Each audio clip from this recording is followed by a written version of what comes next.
आषाढ तळावा, श्रावण भाजावा आणि भाद्रपद उकडावा. पण असं का? यामागे लपलं आहे भारतीय आहारशास्त्रातलं तत्वज्ञान. निसर्ग आणि ऋतूंची आरोग्याशी सांगड घालणारं आपलं भारतीय आरोग्यशास्त्र समजून घेतलं तर सणांच्या आनंदासोबतच आरोग्यही मिळेल.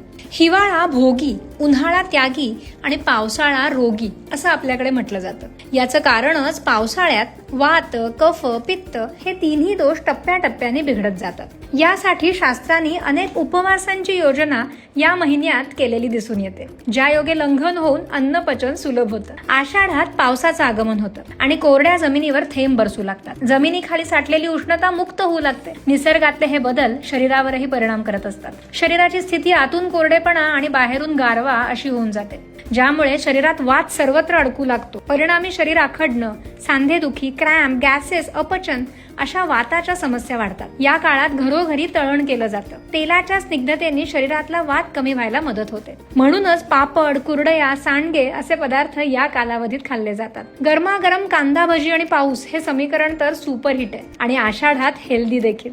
श्रावण म्हणजे सणांचा, व्रतवैकल्यांचा महिना. पाऊस ऐन भरात असतो. जमिनीतली उष्णता संपून ती गार झालेली असते आणि आता ऊन पावसाचा खेळ सुरू होतो. वातावरणातला थंडावा, उष्णता अशा बदलांमुळे सर्दी, खोकला, साथीचे रोग या काळात वाढतात. अग्नी मंद झालेला असतो, म्हणूनच कच्चे अन्न पदार्थ या काळात खाऊ नये. ते पचायला जड असतातच, पण त्यातून विषाणूंचा प्रादुर्भाव होण्याची भीती असते. यासाठी श्रावणात भाजलेलं अन्न खाणं सर्वोत्तम मानतात. आगीत भाजलेल्या भुईमुगाच्या शेंगा, लाह्या, वाटाणे, फुटाणे, भाजलेलं मक्याचं कणीस, वांग भाजून केलेलं भरीत, तांदूळ भाजून केलेला भात, भाजलेले लाडू इत्यादी पदार्थ श्रावणात आवर्जून खाल्ले जातात.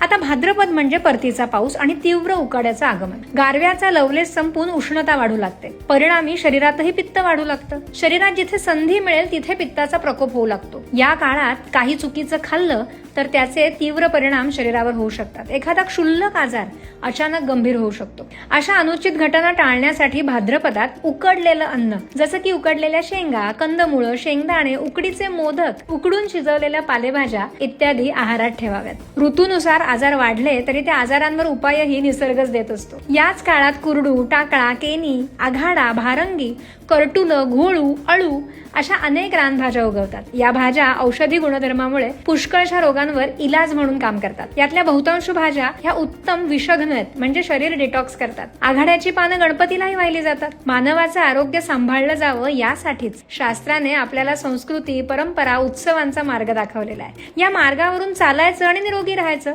एवढंच तर आपल्याला करायचंय. पण त्यासाठी औषधांशिवाय आरोग्य घरचे उपाय बरोबर जोडलेले राहा.